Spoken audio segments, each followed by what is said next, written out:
Hello again, friends. So this might not be the best video that I do. I've tried to seek out some information because a friend of mine asked if I could discuss the evils of selling arms to Saudi Arabia. I haven't really been able to find anything by typing in things like arms to Saudi Arabia and stuff, but I found a bit of history. My apologies if I don't name check whoever it is or the website that I found this information on, but I didn't actually write it down at the time when I looked it up while I was at college, because I had a spare afternoon after my exam. So I can read out what it says on here and then maybe go into a bit of what's been said by Theresa May as well in regards to selling arms to Saudi Arabia. If I had to give my personal opinion, I would say that as she said that it saved the lives of hundreds of thousands of people in the UK, I don't think she's taken into consideration the lives of the people that have been taken by the guns and whatnot that have been sold to Saudi Arabia. So anyway, this is like the history or how the sales started according to this website. The Kingdom of Saudi Arabia. The conqueror and first king of the area, now recognised as Saudi Arabia, was Ibn Saud, who ruled the United Saudi Arabia from 1932 to 1953 and was the father of the present ruler, King Fahd, the fourth of his sons to rule. The Al Saud, or House of Saud dynasty, traces its origins to the mid-18th century when Mohammed bin Saud, a tribal leader in the central Arabian region of Najd, allied himself with Muhammad bin Abd al-Wahhab, a revivalist teacher, to promote what they believed to be the pure Islamic religion. Throughout many political vicissitudes, the partnership between the Al Saud and the Wahhabi doctrine has been preserved. The origin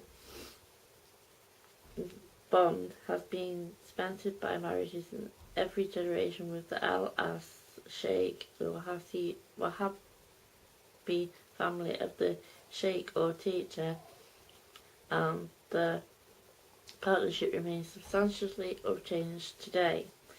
Powered by the religious energy of the Wahhabi, the Saudi Emirate of Al Diriyah ascended its rule and at its peak at the end of the 18th century controlled nearly all the Arabian Peninsula. Crushed by Egypt between 1811 and 1818, the dynasty re-established itself as the new capital of Riyadh in the 1830s. Its former power was not restored, however, and by the 1880s it was losing control even of the niche of a rival clan. By the end of the century, the Saudi Emir was a refugee in Kuwait. It was this man's formidable son, Abd al-Aziz bin Abd al-Rahman al-Saud, commonly known as Ibn Saud, who restored the family's fortune and founded the modern Kingdom of Saudi Arabia. In 1902, at the age of 22, Ibn Saud recaptured Riyadh with a small band of followers, and during the next decade gradually extended his rule over the whole of the Najd and beyond. Crucially, in 1913 he conquered the district known as Al-Hassa on the shores of the Persian Gulf between Qatar and Bahrain, gaining rich oases, access to the sea, and though no one guessed this, vast petroleum resources. It also acquired a substantial population belonging to the Shia branch of Islam, which still forms a distinct community within the predominantly Sunni Muslim population. The extension of Ibn Saud's control was permitted by the British authorities, who welcomed the emergence of an Arabian power independent of the Ottoman Empire so long as it did not threaten their control of the Gulf and Indian Ocean coast. This Ibn Saud was careful not to do, for he recognised British favour as being vital to his success. During and after the First World War, he played a very skillful hand, declining to join the British-sponsored Arab revolt against the Turks, but profiting from its success. In contrast, the Sharif Hussein, ruler of the Hejaz in Western Arabia, did agree to lead on the revolt and ended his life in exile. Though Hussein's sons Faisal and Abdullah were installed as King of Iraq and Emir of Transjordan respectively, he was denied the control of Syria and Palestine that had been led to expect, and his disgruntlement made him appear a danger to the new British dominance of the Middle East. British therefore sanctioned, they did not encourage, the conquest of the Hejaz by the Saudis in 1924-1925. For a time, the Hejaz was governed separately from the Najd, but in 1932, Ibn Saud felt secure enough to declare the United Kingdom of Saudi Arabia. Possession of the Hejaz gave Saudi Arabia a great enhanced status as guardian of the great shrines of Mecca and Medina, most holy places of Islam. It was Ibn Saud's ability to keep the pilgrimage routes open that first won him acknowledgement and respect from other Muslim nations. These routes were also a major new source of income. However, pilgrimage receipts fell off sharply during the World Depression. In the early 1930s, the Saudi government was thus particularly receptive to those who offered it an entirely new kind of wealth. The US has recently announced it would stop a shipment of precision-guided munitions to Saudi Arabia following evidence of systematic endemic problems in Saudi Arabia to target him. This is not the history now, this is other things. Our Prime Minister, Theresa May, has apparently rejected a call for the US to stop selling weapons to Saudi Arabia, despite the US's decision to restrict arms sales to the autocracy. There are reports, apparently, of the country's forces hitting schools, hospitals and wedding parties as it intervenes against Houthi rebels on behalf of Yemen's beleaguered internationally recognised government.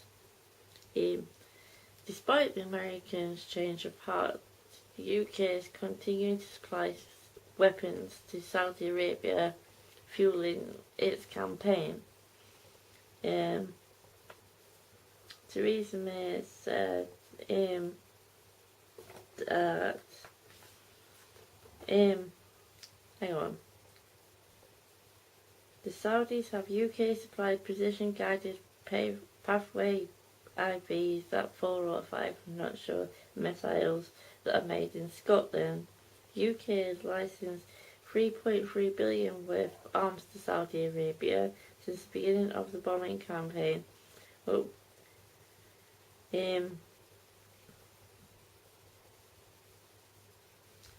so Mrs. May says the UK's regime was very strict.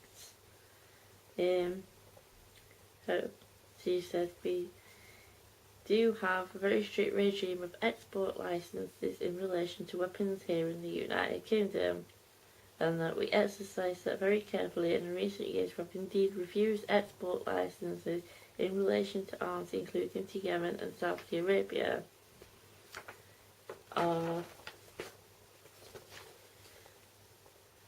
Since Saudi Arabia's campaign started in March 2015, the UK has licensed around 3 billion worth of arms, including 2.2 billion of so-called ML10 licensed aircraft and drones, 1.1 billion ML4 license, which includes bombs and missiles, and £430,000 ML6 license, which includes armoured vehicles and tanks.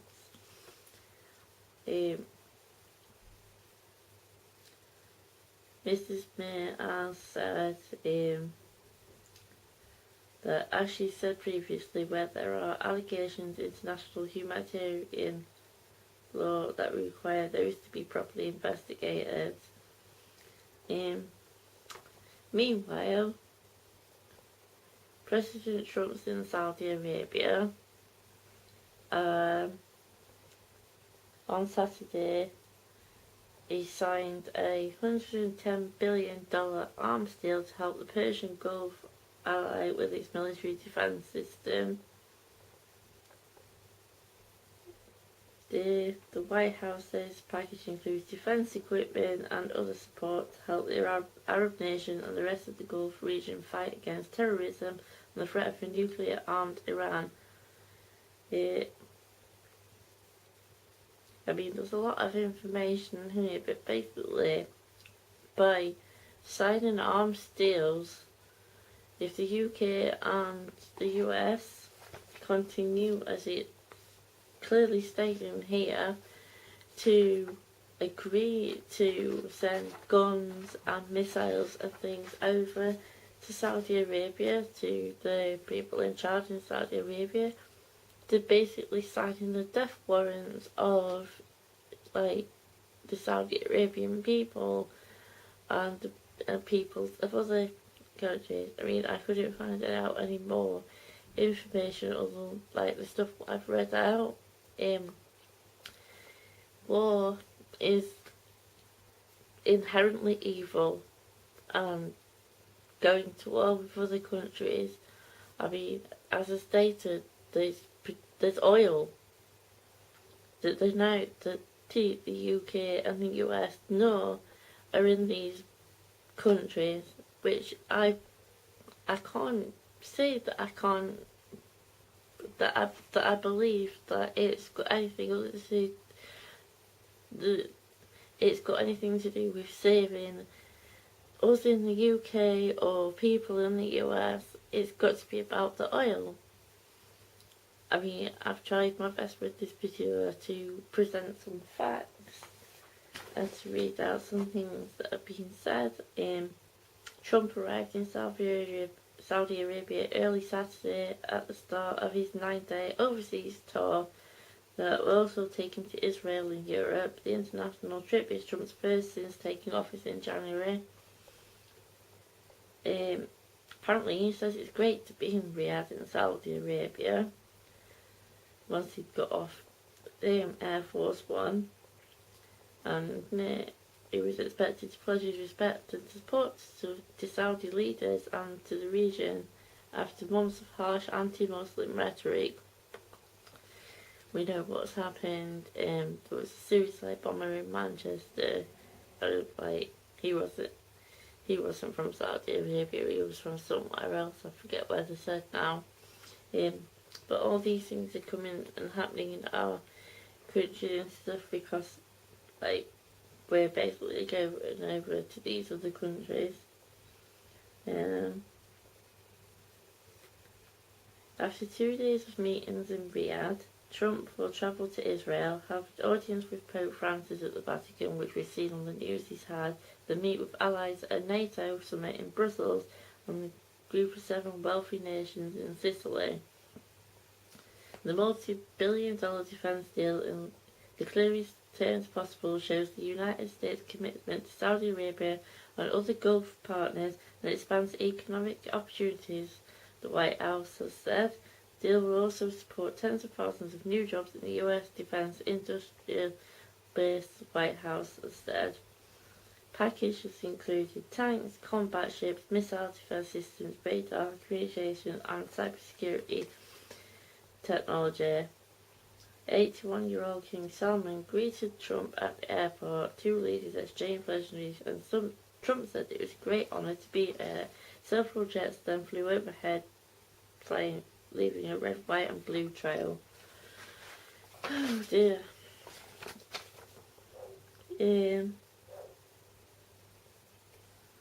There's so much information to go through. There's a bit here. The centrepiece of Trump's visit to Saudi Arabia would be a speech on Sunday, the Arab Islamic American Summit. White House aides viewed the address as a counter to Obama's 2009 speech to the Muslim world, which Trump criticised as far too apologetic for US actions in the region. Trump will have called for unity in the fight against radicalism in the Muslim world, casting the challenge as a battle between good and evil, and urging Arab leaders to drive out the terrorists from your places of worship, according to a draft of the speech obtained by the press. The draft notably refrains from mentioning democracy and human rights, topics Arab leaders often view as US moralizing in favour of more limited goals of peace and stability. Well, we've heard about Theresa May's strong and stable, so I guess Trump's going down the same route. Also abandoned some of the harsh anti-Muslim rhetoric that defines Trump's presidential campaign, does not contain the words radical Islamic terror, phrase Trump repeatedly criticised Hillary Clinton for not using during last year's campaigning. I mean, a lot of this video is just me reading stuff out and my opinion, but I mean, what else can I do? I'm trying to do the best that I can to express how disgusting war is and killing is, and to quote some stuff for you. I'll try to do a better video another time if I've got some more research. Hopefully this video is not too long, it's already nearly 17 minutes, so if you like this video and like what I've tried to do in it, give it a thumbs up. Please share it on social media. I know it's quite long. Share it on social media, Twitter, Facebook, and leave comments in the comment section, and I will see you again soon. Bye bye.